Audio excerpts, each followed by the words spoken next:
Hello everyone, my name is Employed Dubs. Today I want to talk about some of the worst jobs to have. And I know the word job and being employed is basically like a slur nowadays because everyone on the internet is unemployed and chronically online most of the time. But nonetheless, here I am. Without further ado, let's get right into it. First up, I have models, specifically because of the strict diets they have to be on and how strict everything around eating is for them and how they have to maintain a very specific image. And I understand that they get paid a lot, but it's kind of sad at times because you see people like Bella Hadid, and she's like 5'9", which is really tall for a woman, and she's only like 121 pounds. And it's kind of sad because, like, you know, her diet is really strict because she has to keep this slim figure for all of these weird clothes she wears. Now, I remember the one time that she went on Jimmy Fallon and he like let her eat a cheeseburger and she looked really happy, like that's the first one she's eaten in like years. It's kind of sad about the diets, but if you're getting paid all that money, I really can't complain for you. It simply is what it is.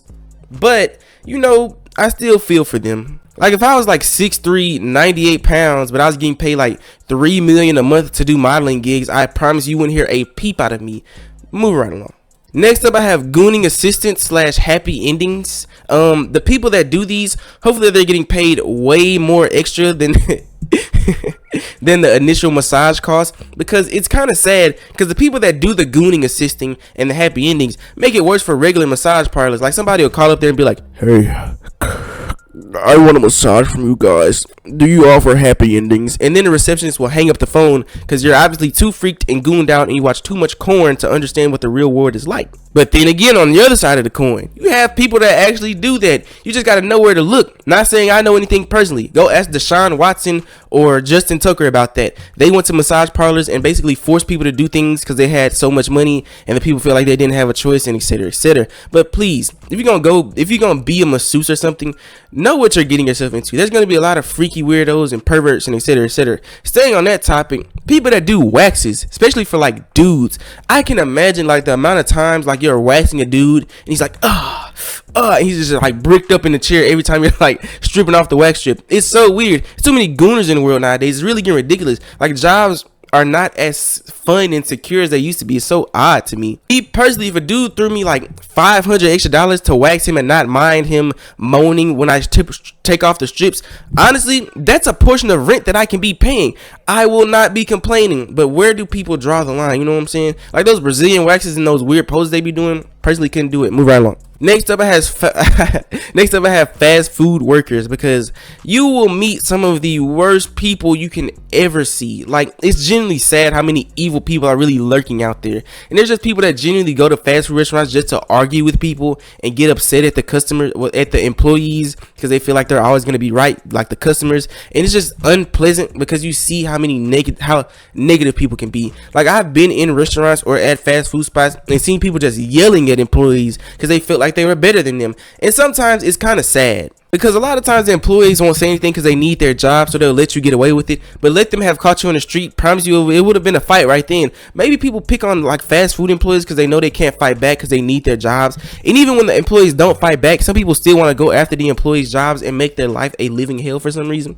And with all the footage and images of like people jumping over the counter to fight employees, or employees just having enough and coming from around their KFC stand and beating up customers that are really rude, sometimes people just deserve it, and sometimes maybe the employees could be the ones aggravating others. But generally, working in fast food has to be some of the most stressful things I've ever seen. Mrs. W used to work in fast food, and she always had some really annoying coworkers and customers like every single day. People that are always trying to pick fights and be aggressive for no reason, no idea why. Like, people would come in on their lunch break and just try to pick a fight with the entire staff. I remember one time she told me the story about a friend that she had at work, and she almost got into a fight with someone else because they just wouldn't stop arguing and complaining. And I found that insane. Like, does it get that serious? Now, I work with people in public all the time. People get loud, people yell. I've been cussed out my fair share of times, but generally it's not that deep. You can't pay for your groceries and you're mad at me. I'm not finna pay for them for you. Your card declined. I'm gonna start screaming that around the entire store. Why are you upset at me for it? Move right along. Next up, I have warehouse workers. Now,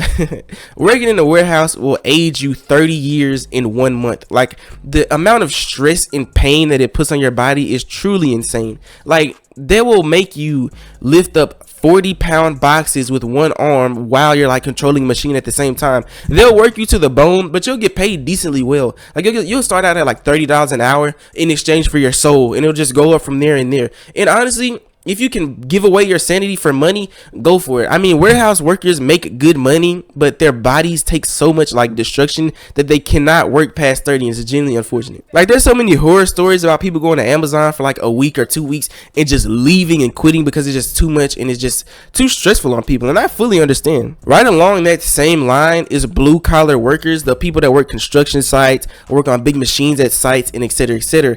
Those people can either be some of the sweetest people you've ever met or some of the most hateful people you've ever met. Like, blue collar workers, there's no in between. Like, there will be some that'll be smoking cigarettes on the job. Their wife will call them. They'll be like, oh, what does this bitch want? And they'll answer the phone, cussing out their wife, etc., etc. Like, it's just hilarious to see the memes about it too, because it's just true. Like, if you work blue collar, sometimes it might get the best of you and you might not be a happy person for a while, but you're providing for your family. That's all that matters, right? I guess that's really all I got for y'all today. I love every single one of y'all. I'll see y'all very soon.